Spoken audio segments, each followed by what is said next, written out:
Olá, seja muito bem-vindo ao podcast Vozes com Engenho, um espaço onde damos a conhecer o lado menos visível de figuras que moldaram a história da engenharia em Portugal e da Ordem dos Engenheiros em particular. Eu sou a Rita Neves, é com muito gosto que estou aqui uma vez mais convosco para mais uma conversa, para vos trazer a vida e o percurso de uma personalidade marcante.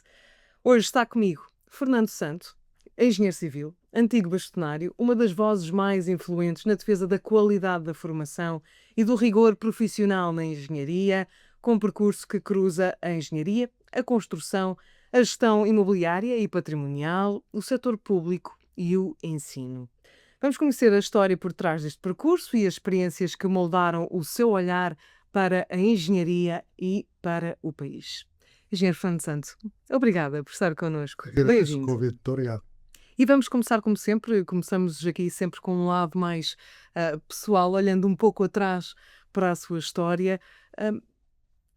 Vamos um bocadinho às suas raízes e como é que surge o interesse pela engenharia na sua vida? Olha, eu penso que foi um pouco porque acompanhei o meu pai, era miúdo, lembro de 5, 6 anos, o meu pai fez várias construções. Eu nasci numa aldeia, Montes, muito próximo de Alcobaça, e o meu pai tinha na sua vida profissional que fez várias construções, e eu lembro de ser miúdo e andava a acompanhar lá os pedreiros, enfim, que eram da Nazaré, que é um sítio onde nasceu, no sítio da Nazaré, uma das maiores empresas de construção de Lisboa, que era Amadeu Gaudêncio. O senhor Amadeu Gaudêncio era do sítio da Nazaré. E eu lembro-me que comecei a olhar aquele encanto de ver do nada nascer um edifício, ou nascer um armazém, ou uma arrecadação, o que fosse, não é?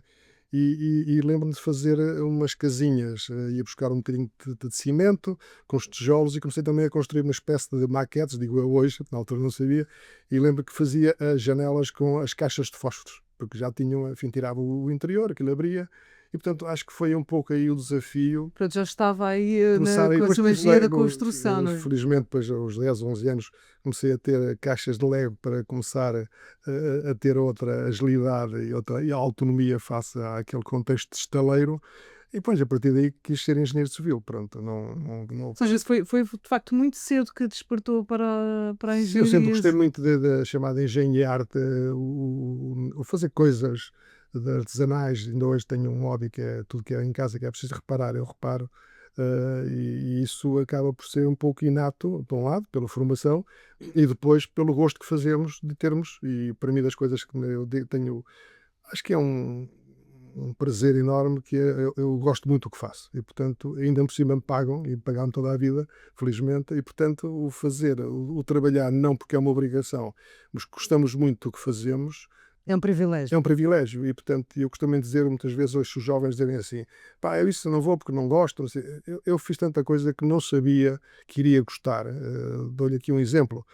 Quando estive como Secretário de Estado no Ministério da Justiça entre 2011 e 2013, foi no tempo da Troika, e portanto estou aqui a fazer um parênteses em relação à sua pergunta, mas para contextualizar, tive, enfim, quis visitar as prisões quase todas. Porquê as prisões? Porque era aquela zona mais oculta, talvez, de todos nós, Menos visível. menos visível, que não existe. Pronto, só se sabe quando há uns motins e umas coisas, o resto não se sabe. Eu visitei 38 prisões das 48 que temos. E visitei-as ao detalhe, quer dizer, quis ir a todo lado. Portanto, e à medida que fui vendo, eu fui percebendo que era preciso fazer alguma coisa, e era preciso atuar, se calhar com pouco dinheiro, foi isso que fizemos, mas em questões básicas, perguntando aos chefes dos guardas prisionais, às pessoas que estavam lá, se tivesse pouco dinheiro, o que é que fazia? E muitas vezes temos surpresas entre aquilo que é o imaginário de que tem de estar no terreiro de passo ou num gabinete ou fazer coisas, e aqueles que no dia a dia vivem confrontados com um refeitório que não está adequado, com casas de banho que são uma desgraça, e por isso não é preciso fazer tudo. E depois, a partir daí, comecei a gostar, e hoje faço parte do Conselho Estratégico de uma empresa, de uma ONG, para defender, enfim, apoiar os reclusos, que é a ReadShape, sou presidente do Conselho Fiscal, e está a ver. Nunca imaginei, mas depois a gente estranha, entranha, e depois Ou já seja, de consegue. facto há um rigor que cruza aqui no seu percurso profissional nas mais diversas áreas, um rigor que nasce primeiro com a engenharia. Na altura também não havia tantos ramos de engenharia como há hoje, portanto, quando se falava em engenharia era praticamente engenheiro civil, mas não vem de uma família de engenheiros Não, ou não, foi o meu pai, o meu pai dedicava-se à agricultura, os meus avós também, e portanto, enfim, vivíamos bem, não posso dizer que vivíamos mal, vivíamos bem, tanto mais que consegui estudar e fui para o curso que quis, Uhum. mas esse facto, por um lado, deu-me. As pessoas que vivem na agricultura têm uma vida difícil, dura, e eu às vezes admiro-me como é que na minha aldeia, que tinha talvez 700 pessoas, nós fomos várias dezenas de miúdos naquela época, anos 50, estudar para a Escola Comercial Industrial ou para o Liceu, com muito esforço dos pais, porque perceberam, como dizia na altura, que a agricultura era uma forma de empobrecer alegremente, mas perceberam que o conhecimento, o ensino, a formação daria àqueles filhos da terra a oportunidade de ter uma vida melhor. Uhum. E, portanto, é hoje, quando olho para trás, vejo como foi possível uma aldeia tão pequena ter dado vários engenheiros, médicos. Portanto, nós fomos Abriram portas para as exatamente com oportunidades. muito esforço, como digo, Uhum. dos pais, mas também com o sentido da responsabilidade. E havia uma questão muito simples: se um de nós chumbasse, passava o verão, as férias, a trabalhar ao lado dos pais. E a partir daí passava a ser um bom aluno. Com certeza que sim, e por isso foi para o Instituto Superior Técnico. Como é que foi o seu percurso universitário? Como é que Olha, foi um percurso tal como foi o liceu. Eu tive também, como digo, nós olhamos para a vida muitas vezes. consolidou a sua paixão e o seu gosto pela engenharia? Sim, mas o técnico sempre foi e é hoje uma escola de muito difícil. Muitas vezes eu falo com colegas que já fizeram É de muitos uma enorme cursos, exigência. MBAs e não sei o que, e dizem, pá, o pior que me custou mais foi o técnico. Porque aquilo era um curso de seleção, quer dizer, aquilo era, fosse, enfim, eh, quem passasse por aquele crivo, e era o primeiro e o segundo ano, que era determinante, se passássemos aquele crivo com aulas ao sábado até às 6 da tarde, das 8 da manhã, e com uma rigidez de exigência, que obrigava mais do que o ensino, era cumprir aquelas metas, essa era uma parte. Depois tínhamos, no fundo, aquele período antes do 25 de Abril, que era contestarmos a guerra colonial, contestarmos o sistema, e portanto eu passei a minha vida, os 5 anos do técnico, sempre inserido na cantina onde almoçava e jantava, nos meios estudantis. Portanto vivia num quarto alugado em Lisboa, e portanto tinha a liberdade toda como tive em Leiria, porque aos 10 anos eu fiquei num quarto também com outros miúdos em Leiria. Portanto o sentido Uhum. da liberdade eu percebi muito cedo. Portanto, aquilo que hoje um miúdo, a gente vê, os filhos e os netos, que às vezes com 15, 16 anos ainda temos receio de os largar. Eu fiquei sozinho aos 10 e podia ter feito tudo, mas as marcas que ficam da família, essas não desaparecem. São outras Vamos no sentido viabilidades. verdadeiramente do que é a liberdade, o que é, como é que nós usamos a liberdade e como é que conseguimos depois seguir o nosso caminho com essas escolhas que vamos fazer. Às vezes enganamos, depois corrigimos a trajetória, mas É a a vida é um vida. percurso. É a vida. E como é que se iniciou precisamente esse seu percurso depois da faculdade, Não, na vida aqui na altura profissional? havia também uma questão interessante, e hoje, quando comparamos o passado com o presente, é curioso. No técnico, a partir do quarto ano, os alunos que tivessem 14 ou mais tinham a oportunidade de fazer um estágio ao Laboratório Nacional de Engenharia Civil, que era uma forma que o Uhum. Estado tinha de começar a captar os melhores alunos. Bem, e eu acabei por via dessa abordagem e de um contrato que tinham com o Ministério das Obras Públicas, por ir parar ao Ministério das Obras Públicas, e foi aí que eu comecei a trabalhar, digamos, para, em vez de ser para o LNEC tinha contratualizado com o Ministério das Obras Públicas, e o diretor-geral perguntou-me porque é que você não fica cá. Uma entrevista que fui, e disse, vamos, eu posso ficar cá. E quando é que quer começar? Quando quiser, então peça amanhã. E como é que foi esse Epá, e foi início e uma entrada na experiência, não, engenharia? eu acho que foi uma experiência de vida que ainda hoje fez toda a diferença. Porquê? Estamos a falar em 73, portanto um ano antes do 25 de Abril. Tive a oportunidade de trabalhar, enfim, como estagiário, com vários grupos de trabalho de inspectores de obras públicas do antigo regime, alguns dos quais tinham trabalhado ainda como princípio de carreira com o engenheiro Eduardo Pacheco, mas que sabiam, no fundo, eram eles que eram um pouco os pais da legislação do setor, da revisão de preços, das obras públicas. Portanto, eu tive o privilégio, de repente, em estar sentado à mesa com eles para secretariar aquelas comissões e começar a perceber aquilo que o técnico não tinha ensinado. O outro mundo real, na altura em que o planeamento passou a estar, digamos, como um instrumento do Governo Central, porque todo o planeamento que tínhamos passava para o Ministério das Obras Públicas, por grande planeamento, incluindo a Carris, o metro, etc.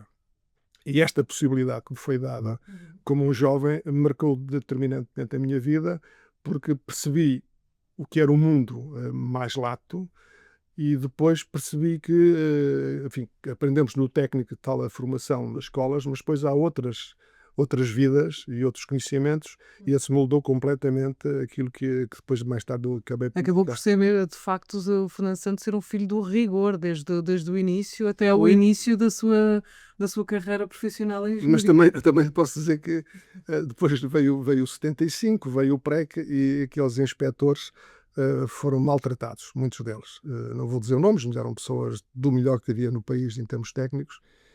E um dia, lembro-me que em 75, um deles diz-me assim, ao fim de uma reunião: "Ouça lá, eu já pertencia ao quadro do Ministério das Obras Públicas, o que é que você está aqui a fazer?" E aquela pergunta: "Mas o que é que eu estou a fazer?" "Então, estou a trabalhar no Ministério." Sei lá, o melhor que pode suceder daqui a 40 anos é estar no topo da carreira como nós estamos. Você acha que nós estamos a ser bem tratados? Disse: "Não, por acaso acho que não. Então assim vão tratar o melhor, é? Oh, meu, despeça-se e vá-se embora." E eu fui para casa a pensar Ficou a assim: pensar nesse conceito. estes senhores estão topo da carreira. E depois outro dia, passava um dia ou dois, veio-me de tentar consertados, porque enfim, eu tinha-os tratado também relativamente bem, naquilo que era pessoas mais velhas, com 60 e tal anos, que tinham feito o tal papel do filho, que estava ali um bocadinho a receber uma lição. Eu fui para casa e pensei: este tem razão. Pá, e pedi admissão e saí. Seguiu o conceito. Sim. Portanto, pedi admissão, mas E eu lembro que na foi secretaria perguntaram-me assim: "Mas não quer uma licença sem vencimento?" Eu disse: "Não, posso ter uma recaída, isto é mesmo para a vida, não quero." e foi uma aposta certeira. Foi a melhor aposta que eu fiz na minha vida. E foi essa abrangência que falou há pouco que o levou também a não só a estar na engenharia, mas também a desenvolver competências de gestão imobiliária, de gestão patrimonial, dos seus tais cargos públicos que acabou por assumir. Foi por isso? Como Não, é que sabe que surge essa, as coisas nunca essa sua foram planeadas, diversificação? ou seja, eu nunca fiz uma carreira em que disse: "Eu quero ser isto ou quero ser aquilo." Tal como sucedeu esta demissão dos quadros do Ministério das Obras Públicas, quando não fazia nenhuma ideia e pensei que tivesse, como aliás meus pais depois me disseram, depois fui para uma empresa em que cheguei a estar 5 meses com ordenados em atraso, em 76 ou 77, e depois diziam-me: "Estás a ver, tinhas um emprego para a vida e agora como é que isto está de se resolver?" E resolveu-se. Deve ter sido uma decisão polémica na altura, Sim, que bastante. valorizava tanto a estabilidade. Mas os riscos têm que ser assumidos e nós temos que ter confiança em nós próprios e temos que nos fazer à vida. Por isso é que às vezes os contratempos também nos ajudam a ter outras vantagens, porque tomamos decisões, algumas certas, outras não. Mas, portanto, eu sempre fiz opções em função do que me vai surgindo e daquilo que eu acho que naquele contexto é o melhor. Uhum. Pode não ser perante muitas pessoas, mas desde que seja para mim aquilo que eu acho melhor, eu sigo. E Então, como é que surgiu esta complementaridade da gestão? não, a partir dos anos 80, eu fiz projetos e hoje eu vejo e também percebo, por exemplo, os projetos de estruturas, para falar numa área, eu fiz o curso de especialização de estruturas no técnico, começaram a ser muito mal pagos muito cedo e cada vez sempre foram sendo muito mal pagos. E à medida que foram passando os computadores e cada vez mais isto entra de um lado os dados e saem do lado os cálculos, eu percebi que o projeto de estruturas, sendo o projeto mais, digamos, a maior responsabilidade de todos os projetos do edifício ou de uma ponte, porque no fundo estamos a falar da segurança ao colapso, contra os sismos, o que é que seja, é dos projetos mais mal pagos. Mas é o de maior responsabilidade de seguir um edifício, Contradição. é verdade. E eu comecei a perceber que o valor que me pagavam dos honorários, que voltava à história da agricultura, era uma forma de empobrecer alegremente, com a maior responsabilidade. E decidi não fazer mais projetos. E dediquei-me a fazer a gestão de empreendimentos, olhar para o negócio em si, como um todo, e não apenas um instrumento que faz um projeto. Uhum.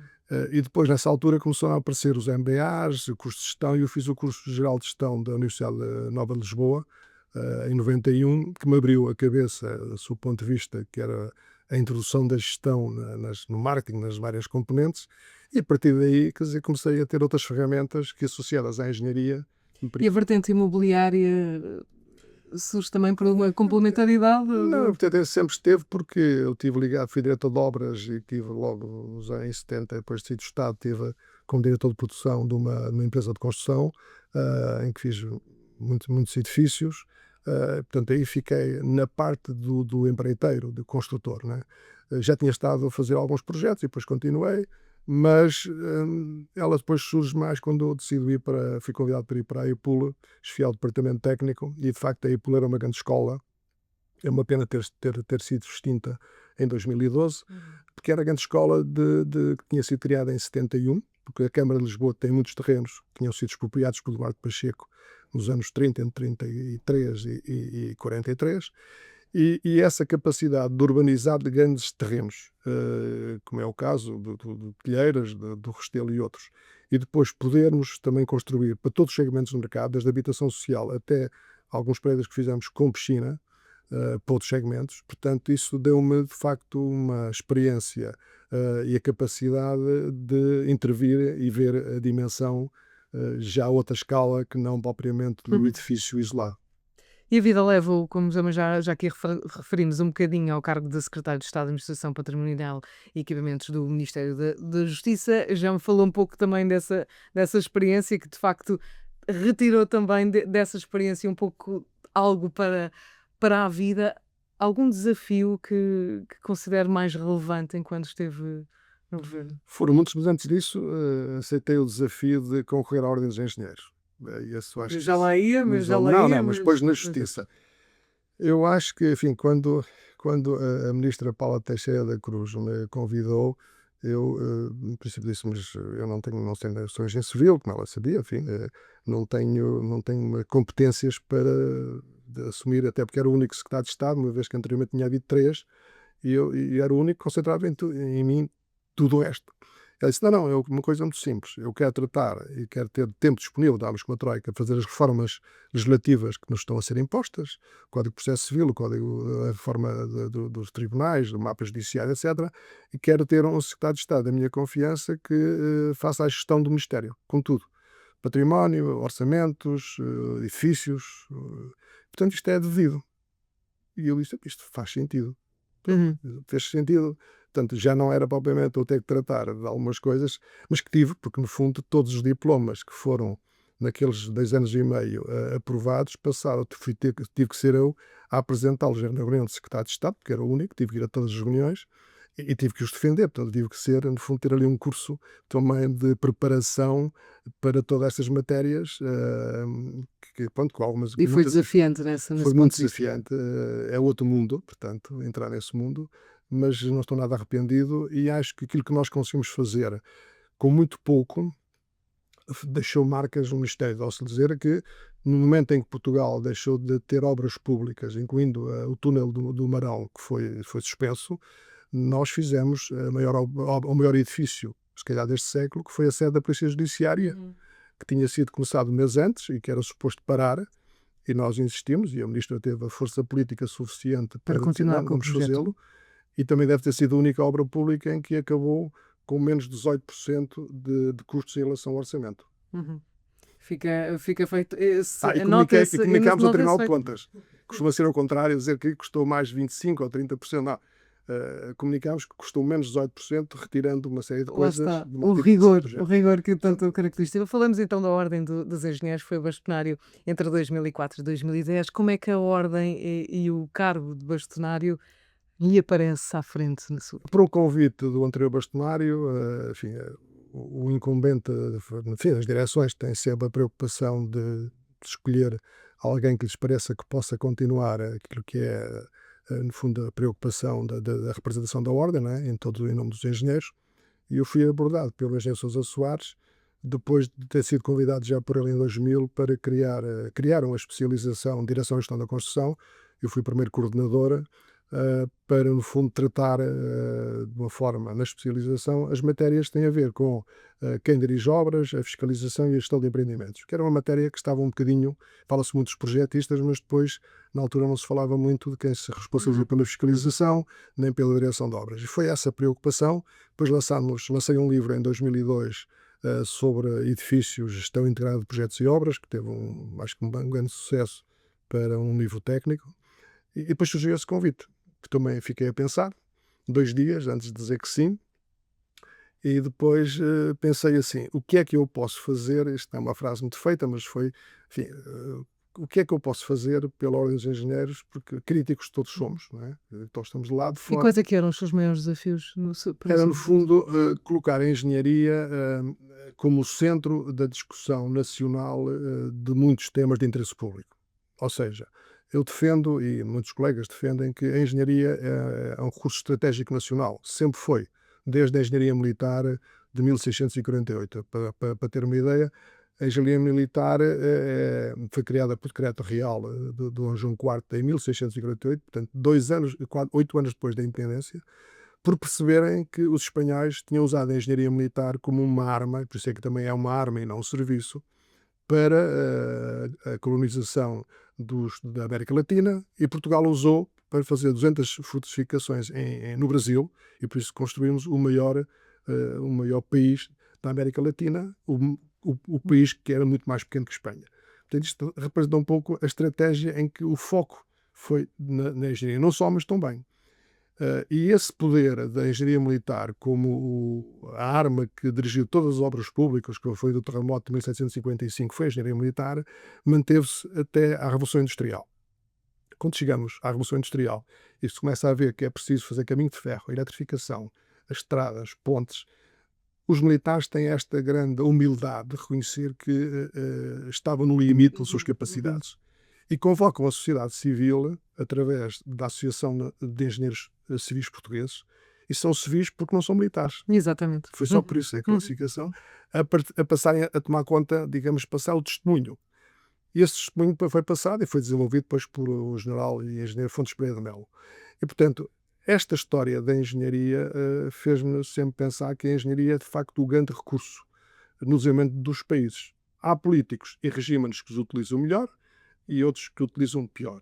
Portanto, Eu para si costumo o objetivo era pôr a engenharia no Eu centro achei que nós tínhamos de estar no da debate discussão pública. político dos grandes temas. E eu acho que aquilo que consegui fazer na Ordem, enfim, não fiz sozinho, mas com toda uma equipa e pessoas muito motivadas, foi a Ordem passou a estar presente quando foi da discussão do aeroporto. Tivemos uma atuação, quer dizer, eu estive em debates nos prós e contras, talvez mais umas 10 vezes, sobre a reforma de Bolonha, sobre a travessia do Tejo, sobre o ordenamento do território, portanto, sobre o ambiente. Ou seja, nós passámos a ser uma voz, porque eu entendo que as ordens, entendo e estou convicto disso, e quanto mais vejo, mais convicto estou, a Ordem não é um sindicato, por isso existem sindicatos. A Ordem é uma associação pública em que o Estado atribuiu a essa associação um poder de regular a atividade dos seus membros, não é? Mas esses membros têm que ter a capacidade que têm que pôr, no fundo, o seu conhecimento, o seu saber ao ao serviço do serviço do país. país. Pronto, e foi essa a mensagem que eu sempre procurei passar e fui fiel, eu fui sempre fiel a isso. Não me venha, tem que defender os engenheiros. Eu não tenho que defender os engenheiros, quer dizer, os engenheiros têm os seus órgãos próprios, a sociedade civil, para se defender, a Associação Portuguesa de Projetistas e Consultores, temos N associações. A Ordem tem que ser o espaço de debate, da discussão sobre energia.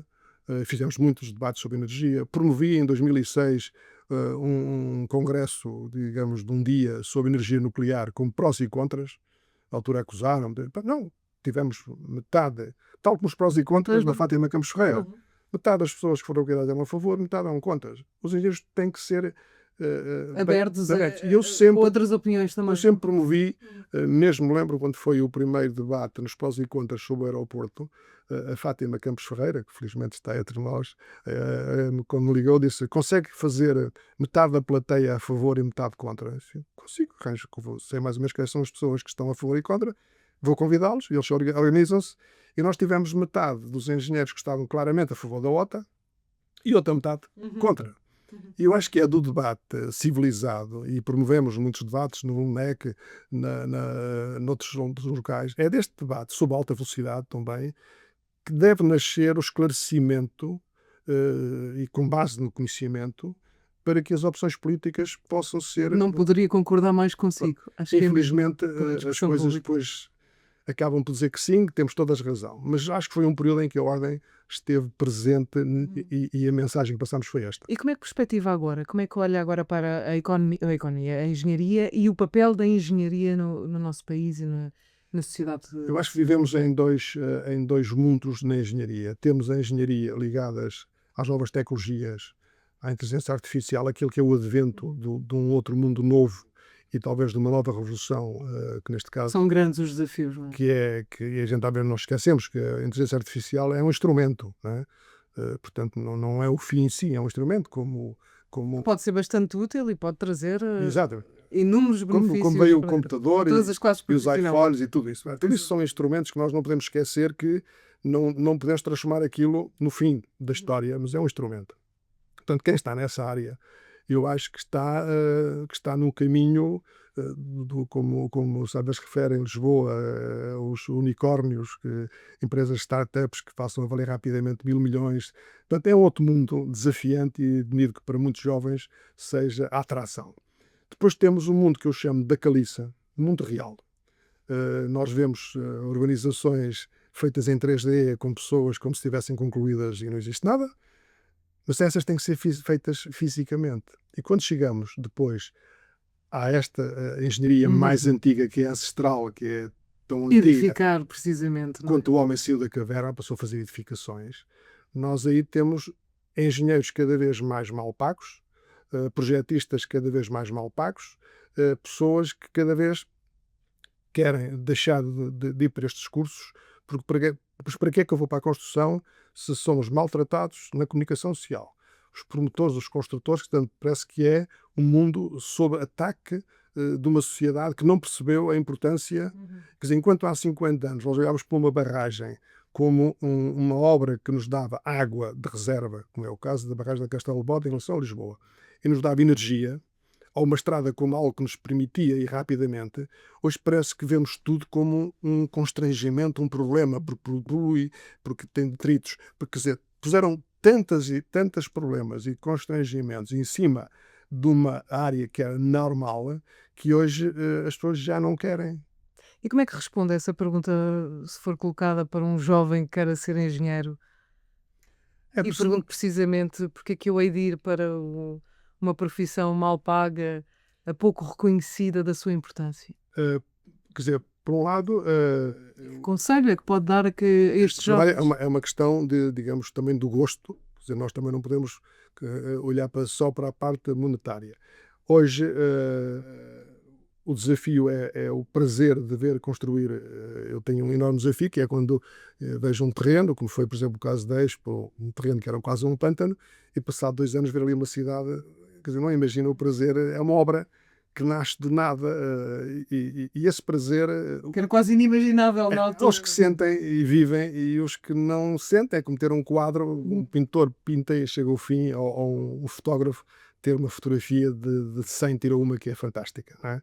E que é a sua obra. Portanto, esse prazer ou se sente, e nós corremos os riscos mesmo sendo mais mal pagos, mas também é verdade que os constrangimentos que estamos a ter na construção e os preços de custo que estamos a ter faz com que estas profissões estejam a ser cada vez mais bem pagas, porque isto é sempre assim. Quando nós criamos muitas dificuldades de um lado, as pessoas fogem. E não é só na engenharia civil.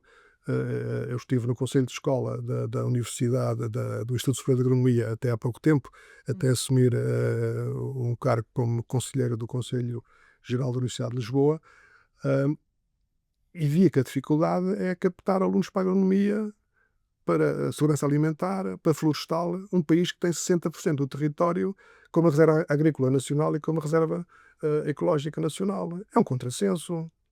Temos que nos fazer interrogar. Isso assim é digo da sua pergunta de cor. Outra pergunta é: o que é que estamos a fazer mal quando temos estes recursos todos, quando temos necessidades e não estamos a motivar conseguir captar, os alunos com certeza, para as áreas que deviam ser mais bem tratadas e remuneradas, e continuam a ser tratados desta forma, como eu chamo, pela caliça, no qual me incluo.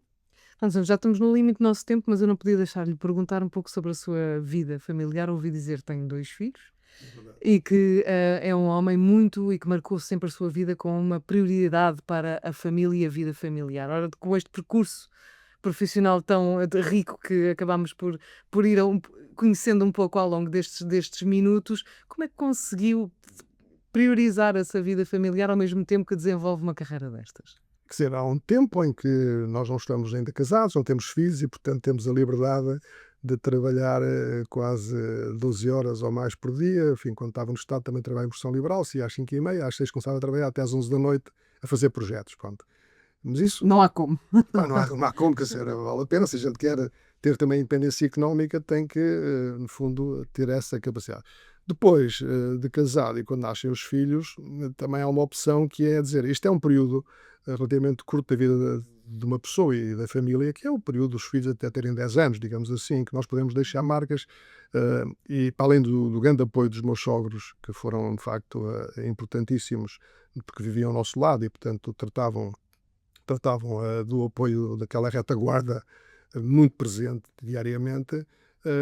Eu, digamos, reduzia um pouco a minha atividade, exatamente porque e não assumi nenhum cargos daqueles cargos das que vim a assumir mais tarde, de gestão ou da responsabilidade de dirigir serviços, que é diferente. A pessoa, quando dirige um serviço, as coisas deixam de Pois, estar sob o controle, sob o visto do tempo, já não há horários. O horário é o que for, porque eu tanto posso ir às 8 como às 9 como às 10.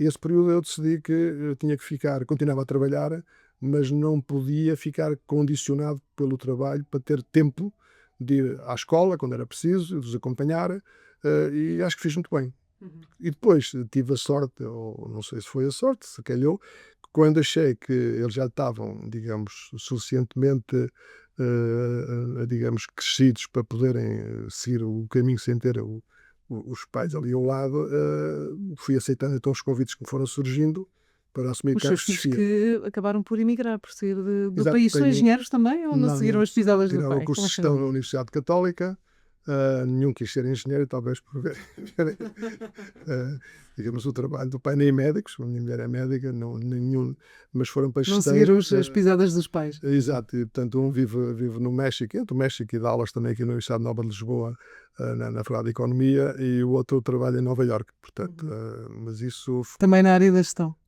sim, é gestor de um fundo ligado às infraestruturas tecnológicas.